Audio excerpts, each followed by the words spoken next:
Let's talk herd. Yes, there's so much about flow, isn't there? There's so much about letting go of control, and it's really fascinating because I feel like that's what I'm really going into with the horses at the moment. This, and all my fear around that is really, it's like we're examining it. Ooh, tell me more. Like I'll tell you about that. Yeah, I had this it's very bizarre. It sounds really bizarre, like when you talk about it in words. But when I was experiencing it, it felt amazing. Like it felt really, just really wonderful. Apart from the very last bit. So I've got a little kitty, a little cat called Snow, and she recently, she's kind of an outside cat. She was a barn cat and she was very wild when she was younger, but she's become she's a very wise creature. You know, she's really so much more than a cat. And she loves to come in and just explore the house a little bit, and she doesn't really tend to stay in it. But recently she's been coming in when Tristan opens up the windows in the morning. He'll open up the windows downstairs quite early to let cool air in and stuff. And she'll come in and she'll come up and see me.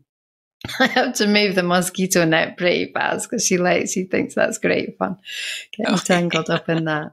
But anyway, so this one, well, I'll tell you it from the very beginning. It's a bit long.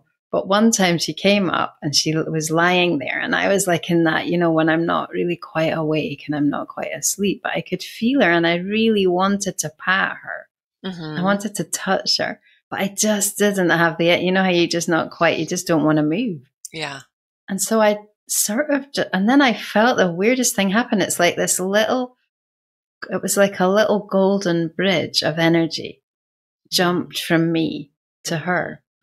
It was like that sense of patting her and cuddling with her became energetic and turned into a little thread. Yeah. But the most amazing thing was one came from her too. Oh. So it's like these two little things met. Yeah, little threads met in the middle. And you know, when you're in that state of total non-resistance, it's all so easy, all of that. It's all so obvious, and you know, you can't, it's much more complicated, or it's not as easy or as natural, you know, when you're more in your mind and everything. So this little thing happened, and then I was it felt like we were patting and cuddling each other, even though we weren't touching, or she was maybe squeezed up against me or something. So anyway, we'd created that thing. So another morning, I don't know if it was like the next day, I heard she wanted me to go down at like 2 or 3 a.m. to let her in. And I was the same way. I was like, God, I can't get out of bed. I'm too sort of tired. And so I just did the golden, but this time I was thinking it a little bit more. It wasn't as natural, quite as natural, but I still was able to do this with her. And she accepted to wait a few hours until she could come up. But she came up so fast. She was like on a mission. Like she obviously there was something that she wanted to share. So she was just there, and we were just in that same place of, it's kind of like a waking dream, you know, when you think you've got up and you think that you're doing things, but you actually haven't. And it was so real and so vivid. So she was carrying me like I was her baby in her mouth. And she was big. She was more like the size of a tiger. And it just felt so natural. And so, I mean, it sounds really weird to say, but it sounded really it felt really, really good, and really like as if I was her baby. And I could feel like when she took me up these outside steps and into this house that I don't know. But I could feel that she was being really careful when she went through a doorway, not to, like, she would move her head to make sure she didn't touch me but the funny thing was that I could feel her going to do that before she did it. So it's like I was really connected with her. Yeah. Like we were almost like one being. Mm-hmm. And then she went through this room and I was like, this has to be real. Like it's so real. It's real. It's happening in real life. And obviously when you wake up, you're like, that's ridiculous because I don't even know that house or anything, but it felt that real. So Right. she went upstairs in this house and she put me down on the bed. And then then it was like a sort of quantum leap into a slightly different thing where I was on her back. It's like she'd put me somehow on her back. Mm-hmm. And she was still feeling like a cat, but kind of becoming a horse. So there was a kind of funny thing there. And she sort of, I could feel this energy thing where she sucked me, like my legs, my upper, like she just kind of sucked me onto her back, like sticking me on, like you can't, you're safe, you're going to get, and I felt it was very real. It was like a kind of real sort of sense of like, that's what you do. You just get sucked on like with a magnet. And then we were outside and this is when she really started to become a horse more like it was like she turned into Caramba at that point and she was galloping really fast. And really huge strides. You know how you kind of imagine that when you were a child doing that. And a few times I have done that. But she was galloping like across country and started to jump these massive ditches. And it was like amazing feeling at first. But then over time, she started to just go too fast. Like it was just going out of control. Sure. And that sense of, you know, how you sometimes get in dreams when you're falling, that sense of, I don't know what the word, it's like a force that's like pulling you off balance. And it was just getting like, it was like doing these huge jumps, but completely out of control, like far too fast. And it was just like, and then so I started to get like worried about that. I was like, I can't do this. It's dangerous. And so then I felt like, the only thing I can do with my body, because it wasn't about, there was no reins or anything like that. I was just like, but the only thing I could do was to be like a human handbrake and like sort of resist, like come back and like resist the movement to try and slow it all down. But all in one go, like the moment I did that and I came back into that, she kind of like I just got thrown off. To the edge. It was like, you can't do that. You can't contract like that in this situation. It was like, so I just got like thrown off and it was gentle. It didn't feel, but it was just like you can no longer be in the situation, like on her back if you do that. And then I woke up. And I was like, wow. I mean, that's crazy. Yeah. And I think I haven't fully like, you know, understood it yet, but it's all about, as I was saying, it's all about this control thing and what is like that reaction. And that's at the root of all, right? Like what most people, when they ride a horse, they balance themselves on the reins. That's why like it's really important to learn to have an independent seat and to ride without rein and all the rest of it. But even so, usually most people, when they go back to having reins, are holding on with the reins, even if they think they're not, because it's so unnatural not to. So there's that whole thing set up. And even in my dream, I didn't have reins. It wasn't about reins. It was about the response to that. And why was that happening? Like, why was she going faster and faster? Why was it out of control? And so, I love stories like this. Because I think there's always so many layers of meaning in that. That's what I feel. In between state. And that's where, you know, was it a dream? Was it not a dream? Was it a memory? Was it a Yeah. recollection of a past life? I mean, it could be so many different things, right? And one thing that was really clear about it was that she was teaching me. It was a teaching. Like that she had come, and not just as a cat in that moment or in this moment of our lives, but as a spiritual guide who'd come in the form of a cat, but she, and that she has some connection with Karamba and the horses. And so, yeah, that was really clear. Yeah, I forgot to put that bit, that this is you learning, you're learning something here. Yeah, I knew that. I know that. Yeah. So when you were talking about it just now, like where were you feeling, as you were kind of recalling, where were you feeling that in your body when you were talking about that, reminiscing about that? Yeah, it's quite heart related, I think. Yeah.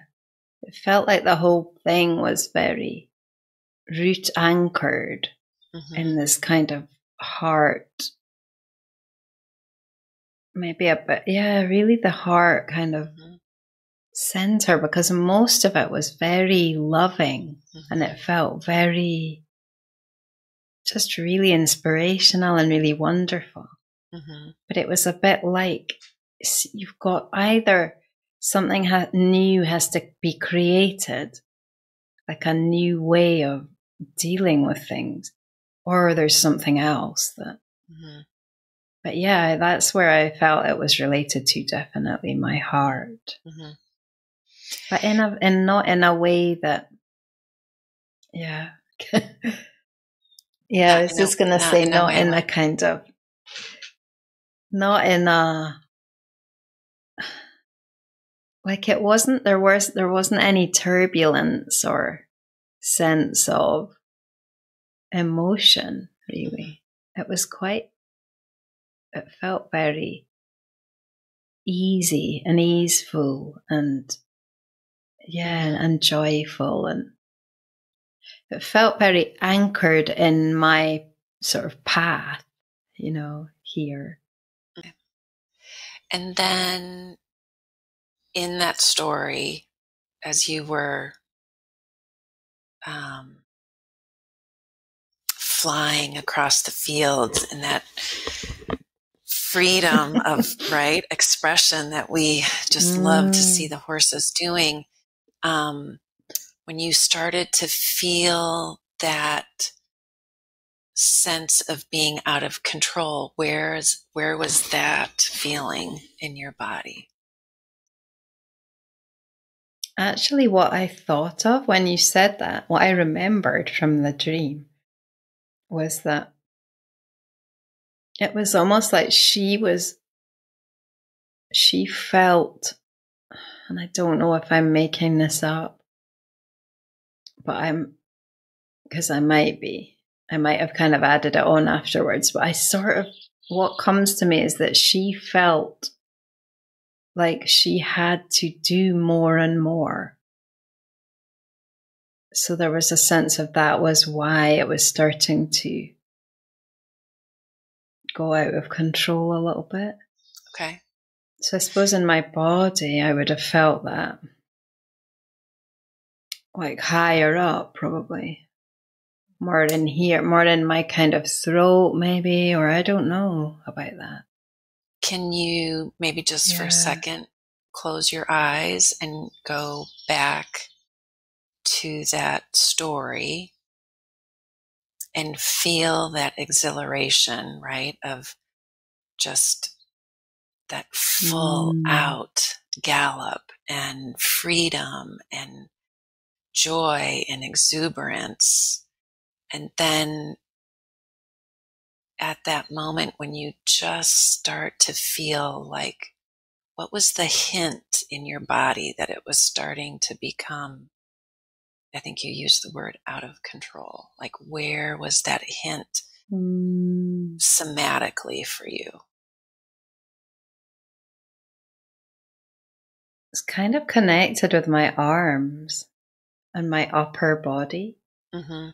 Like I felt like my balance, like I felt like I was my balance was so natural at first that I didn't even notice it. I was like just in alignment. Mm-hmm. But then when that feeling happened, I started to feel like this resistance. Because I remember thinking afterwards, why couldn't you just lean for, like go with it somehow? Change it around somehow so it was more, it got into this very backward resistance, really. And it was like in my sort of upper arms, and although I wasn't holding with my arm, I couldn't really feel them, like my lower arms at all. That wasn't really part of it. It was more like just this feeling of rising here and leaning back, but then getting out of balance. And, right. But the main feeling, the overriding feeling was incredibly powerful. The sense of inertia. I don't know what the word is for that. You know, when you feel out of control, like when you're falling. You know, in dreams you sometimes fall, and you feel that. Is it inertia? Gravity? You feel that horrible feeling of spiral, like the weight of it. Right. And it was so overpowering. And so where did you feel it was that? So overpowering. Where did you feel that in your body?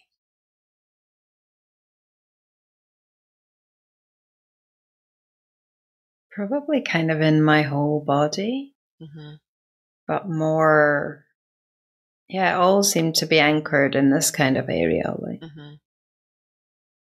yeah, I think it was sort of a chest thing again, just feeling that was the source of it all. Yeah. Very, very, and quite sudden, like it just sort of all happened quite quickly, you know. Yeah. And so maybe just, you know, over the next few days or so, just take that into a contemplation. And it can be easy to take it literally, right? Literally the story. Yeah. And yet maybe the bigger learning is taking that out of that context. Like where else in your past or in your life are you feeling out of control that you're wanting to pull back rather than going with, and just as an inquiry, right? That's obviously a really powerful dream for you. Yeah, and that's why, because I was thinking of how going with the flow for us is so challenging, and that's kind of, that seemed to be a really like obvious kind of signal of that, like that whole, and it does parallel with this thing of working with the horses without those controls, you know, setting that aside, but how's that going to work out? You know, how's that? Right. Yeah. But yeah, like you say, it's a parallel, but I don't think it's just about that necessarily. But then maybe they're all connected. So, you know, being able to go with the flow, spiritually is then it's gonna manifest in a physical way. Yeah. Because partly it feels like a collective thing as well. Like but I think the way that it manifests in my life is personal. I think it's a collective issue or like growth that we're all doing at the moment, just coming to terms with. I mean, I can so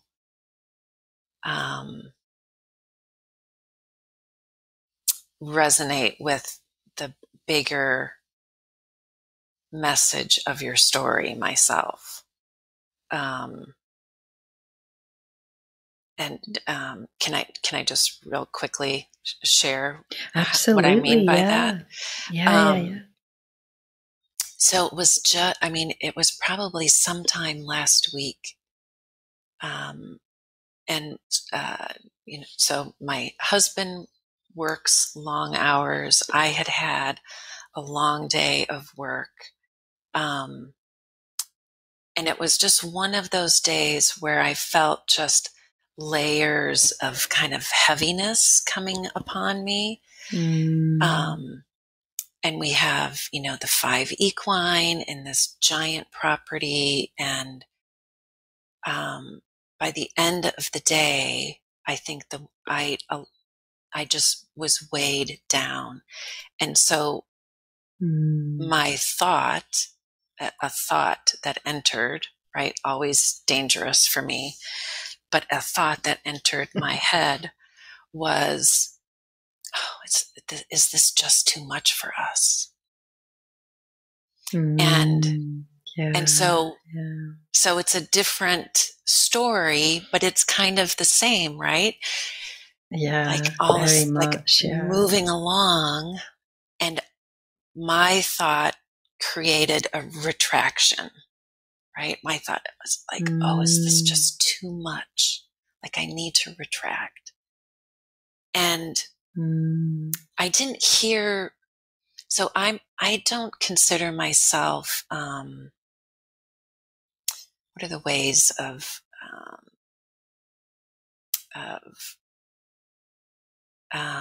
I don't hear words. It's almost like and maybe it is I hear, but it's almost like all of a sudden I'm filled with this sentence.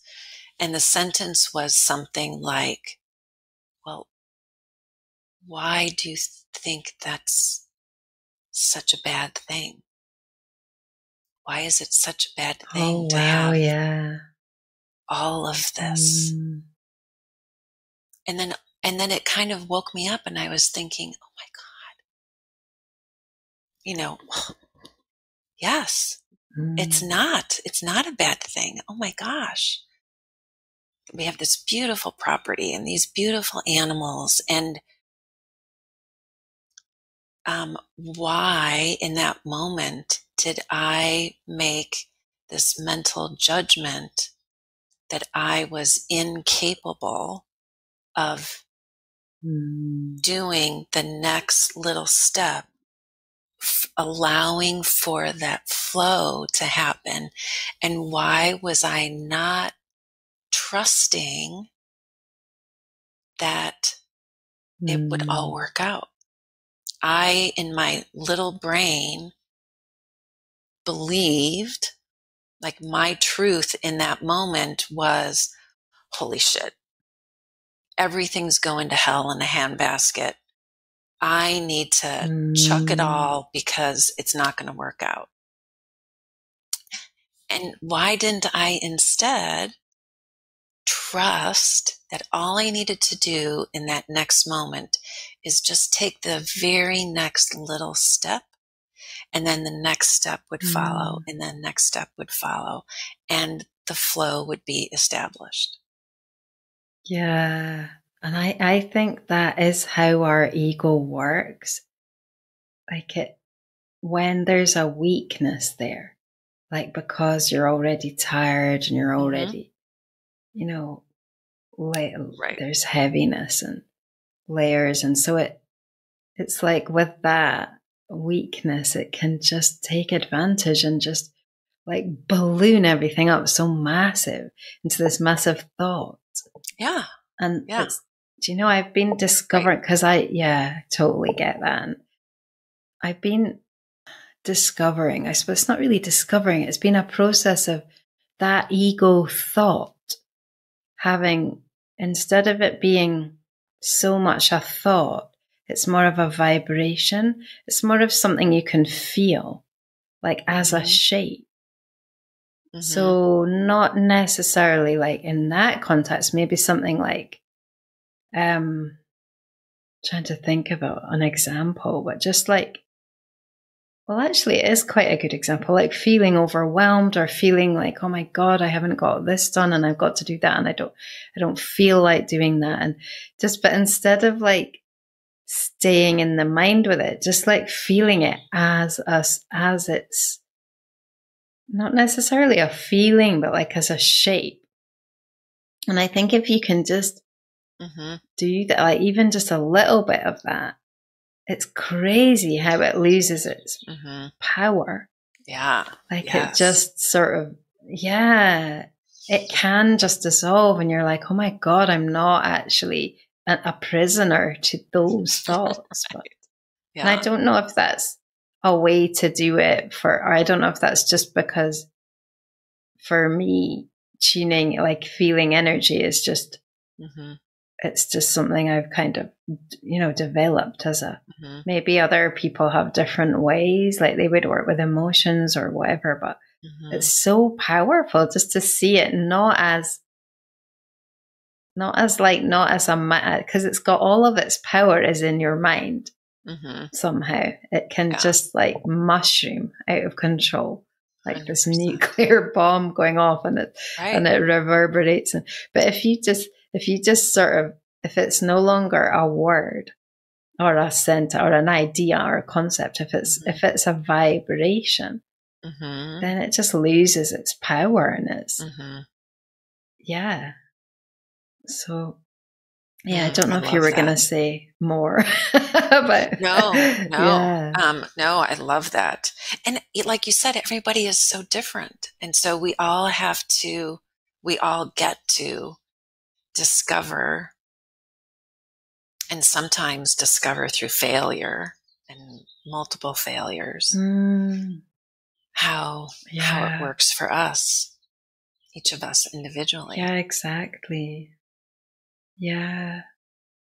As I was just thinking, it reminds me of something I did the other day, a similar thing, but in a different way.